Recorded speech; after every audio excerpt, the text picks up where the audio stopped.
Pedro from A&P-Reacts. I'm here today with Rikke of Konvent to talk about the latest record called Down the Sun, out March 11th on Napalm Records. How excited are you for this upcoming record? I am so excited. I think after 2 years of lockdown and canceled shows, I just can't wait to get the album out there and get on the road and play some shows.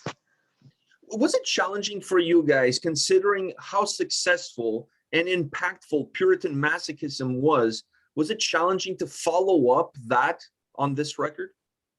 Yeah, definitely. We absolutely had pretty high expectations to ourselves, and we all sort of set challenges for ourselves for this record, and we all agreed that we wanted to try and incorporate some new elements, and we wanted to make sure that at least when we hear the album, that we could hear that we had improved. Yeah, so pretty high expectations for ourselves. Was the creative process different, considering that you have those high expectations, considering that you wanted to include some new elements? Did the creative process change, or did you guys stay the same as you did with Puritan Masochism?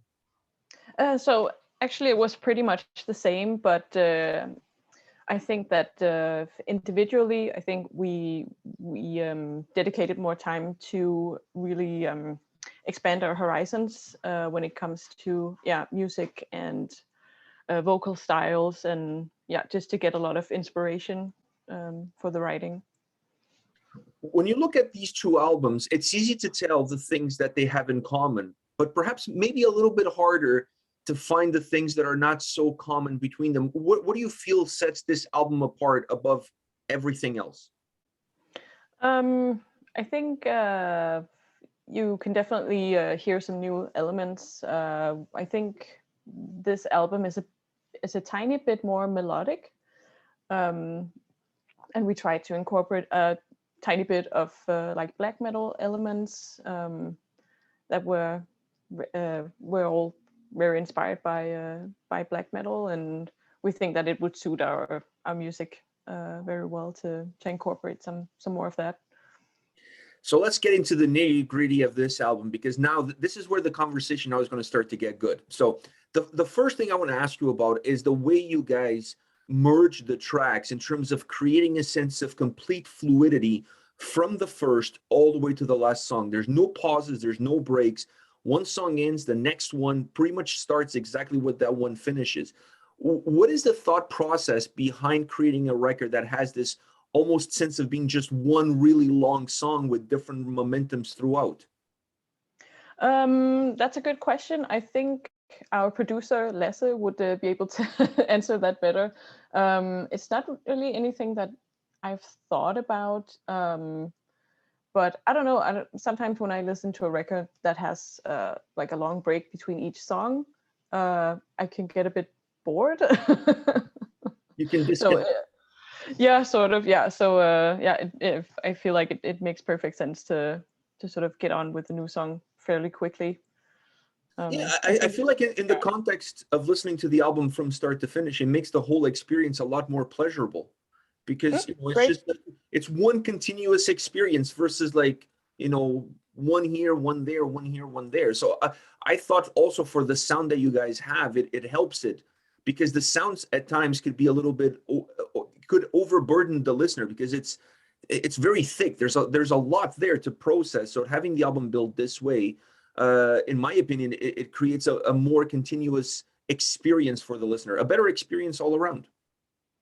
Great. Well, maybe we should continue with that for the next record. Because it doesn't hurt the individual songs. The individual songs still really work well on their own. But if you're listening to the album in a traditional sense, it makes the record feel more mobile. Do you know what I mean? It almost shortens the length of the album. It gives me that perception when I'm listening to it. And now you talked about some changes in the sound. You talked about perhaps being slightly more melodic.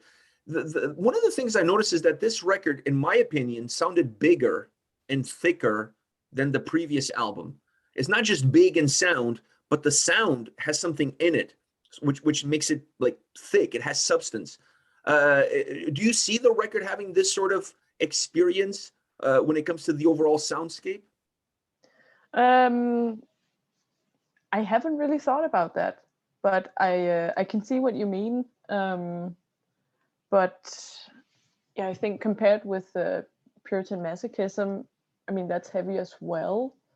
I don't know. Maybe it was a conscious choice from our producers' side. Yeah, I don't know. You're just going with it. You're just going with it. Yeah. Fine. You talked about black metal. I felt like this album had two other influences that I'm not saying that they weren't there before, because I feel like they were there before with Puritan Masochism, but I felt like on this record you guys perhaps removed the veil a little bit and allow them to have more of a predominant role, and that is Funeral Doom and even a little bit of Sludge, because I felt like this record piggybacked more out of those two genres and had more of a direct approach in terms of how those two genres impacted the overall sound. Do you see that as something that you guys are evolving, that was there before but perhaps becoming a little bit more predominant now? Yeah, I think so. So I think that we would probably play even more, like make it even more black metal. But the problem is that we're just not that good yet in our instruments. Like there's a limit to how fast we can play. So yeah, we're kind of limited by our own abilities. I think you're really short selling yourselves, because you guys are phenomenal. Like, I've been a fan of the band since that debut record, Puritan Masochism, and I was looking for this album to show a little bit of an evolution and not just necessarily show me exactly the same thing you've done before. I definitely see that evolution there. So that's exciting. I think you're really short selling yourself. Okay, well, thank you very much. I think that yeah, we're probably a bit as a band, perhaps a bit insecure, because none of us are professional musicians. Like we didn't go to music college or have degrees in music that a lot of other professional musicians have.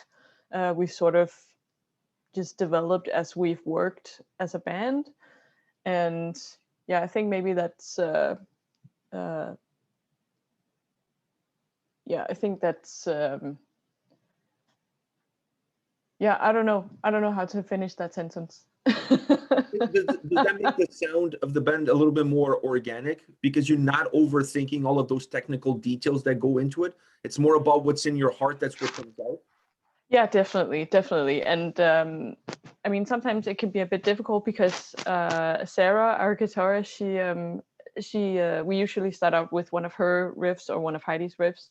And Sarah, when she writes riffs, she is so focused on the guitar and the riff that she doesn't really take into consideration that we have to pair this with a drum rhythm.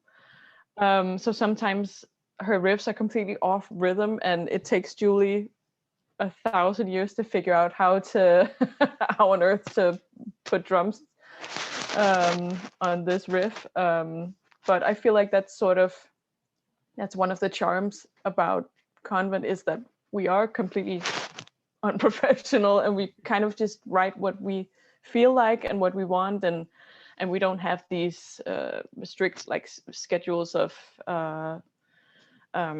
music theory and stuff like that. Of course, we would probably be able to write even more music if we all were educated in music theory, but we're not. And I feel like that's kind of the charm about Konvent, is that it's very DIY. I agree with you. And speaking of the guitars, is that fuzzy sound on the guitars becoming the trademark of Konvent? Because I feel every time I hear that fuzziness on the guitar riffs, I know exactly who I'm listening to. Probably, yeah. I think maybe, yeah, you're probably right. Now, vocally, this record is really interesting for me. Do you feel which side of your range did you want it to have a bigger impact on this album? So I definitely had an expectation of trying to do a bit more melodic vocals, because I didn't really have that in our other albums. And I feel like it's I've somewhat succeeded with that, but but what I was able to do in the recording process and when we were rehearsing and when I went out to our rehearsal space and tried experimenting with vocals out there, I didn't really reach the goal that I had set out for myself. So I feel like I still have a lot of developing to do in that area. But yeah, I'm happy with the results now. I think I just kind of had too high expectations, yeah, for what I wanted to do. Is this an album that you went perhaps a little bit more with your deeper, harsher, guttural side than you did with your screams? I felt like there was more a conscious effort to go with that more potent side of your range. What pushed the barometer a little bit more towards that more aggressive side of your voice? I don't know, maybe the lyrics and just the songs in general just created a vibe that I tried to go with. Yeah, and tried to encourage with the vocal style that I'm doing. So the lyrics have an impact on how you go about your vocals, but how do you start to look at the lyrical content, or at what part of the process do you start to look at the lyrics in terms of what do you want that song's message to be all about? It's very different from, it differs from song to song. Sometimes one of us in the band will say, I really think we should write a song about this topic. And if we all agree, then okay, I know sort of where to go. When the other girls try to start to write the riffs and the drums and sort of the building the song. And then, yeah, I just try to, like, on the side, try to write lyrics for whatever stage we're at with the song. Yeah, and sometimes we'll be pretty far ahead with writing the song, and I'll just have like placeholder lyrics, and then when we're almost done, then maybe I'll know what to write about. But I feel like we have a pretty clear idea of what we want to write about when we start out with every song. So the organic aspect of the music you create is also in the way you put the lyrics together. It's more in terms of the vibe that you feel, not necessarily a game plan that exists before the record for the entire album. Yeah, I mean, we like to have sort of a red thread to go after, and maybe some themes, maybe some elements that we sort of have in the back of our minds whenever we start writing an album. But we don't really have any like strict storyline of the songs that we want to put on the album. Now I have to ask you about two specific tracks on this album, because these two tracks, in my opinion, they stand out for different reasons. And the first one is Harina, with the violins and the cellos, the last track on the album. That blew me away, because that is a different side of Konvent that we haven't seen before. And I thought you guys did a magnificent job putting it as the last track, because it's almost a shocker. It's a surprise at the end. It's that ending that you're not expecting in a movie. What originated the idea to incorporate something like cellos, violins into a Konvent song? It seems out of character almost, considering everything you guys done. Yeah, absolutely. So we wrote the song. We were done with the song, and I mean, all of us separately had the gut feeling of, I can hear like string instruments in this part of the song. It was so weird. We just all collectively got that idea.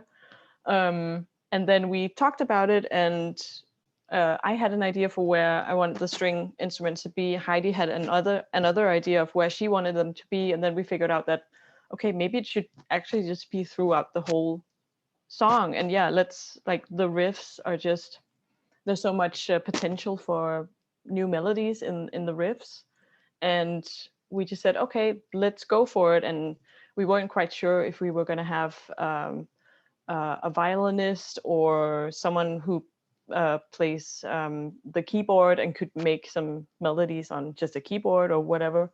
And Lasse, our producer, he knew this guy called Felix, who does all the string instruments on the track. And and he contacted him, and he was happy to do it. He went down into the studio one day where we were, and he just tried out a bunch of different stuff, and it just turned out great. And so yeah, it was it wasn't planned that we were going to have string instruments, but like the gut feeling was just right, and then we just went, okay, let's just go for it and try it out, try something new. So does that open your appetite for in the future to do similar things, to go down this different path? Yeah, absolutely. I think we're very open to trying new things. Definitely.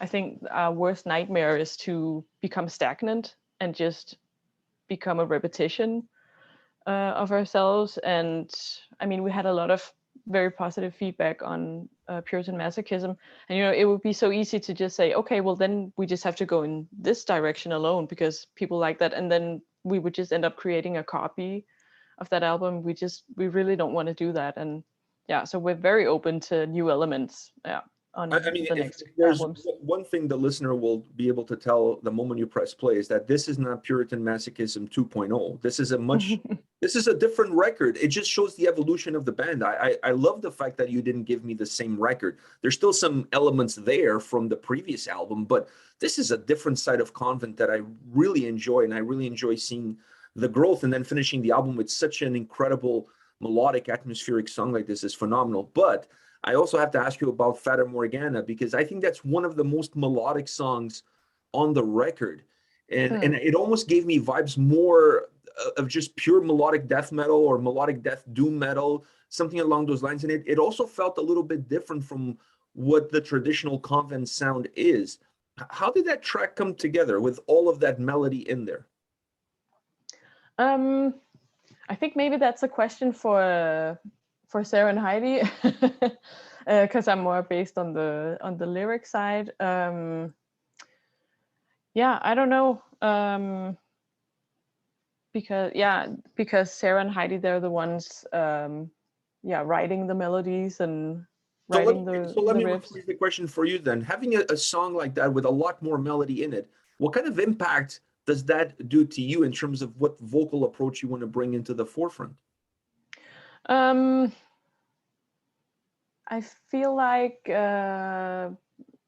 what I do with my vocals has more to do with the story behind the lyrics. I feel like the more melodic a song is, somehow it's easier for me to figure out, okay, there's a word there, and then there's a long word, and then the next sentence should start here, and like it's easier for me to compose where exactly in the song I should sing. Yeah. I kind of lost track there. It's fine. I think I got the answer anyways. I have one more question for you, and I know you said right at the beginning of our conversation that you were looking at this record, and I feel like you're still looking forward in terms of evolving as a vocalist, as an artist, and you're always looking for different things that you can change. But outside of the musician, the person, Rikke, the person, how much have you evolved from Puritan Masochism all the way now to this release? Wow, I think a lot of things have happened, especially within the last 2 years, just, in the world, but also personally in my life. So just when Corona or COVID hit in the beginning of 2020, a lot of things happened. Like I got a new job that I still have. I got a boyfriend. I got a new place to live. Yeah. So yeah, a lot of great things, but yeah, I mean, my job, I'm really happy with my job, but it's also very challenging. So that takes a lot of my time and my energy. So yeah, I mean, if I could choose, I would totally do Konvent full time, but being in a band these days doesn't really pay the bills. Unfortunately, you're right. I just have a feeling like you're the kind of person that you take these personal growths and great things that have happened to you. Congratulations to all of them.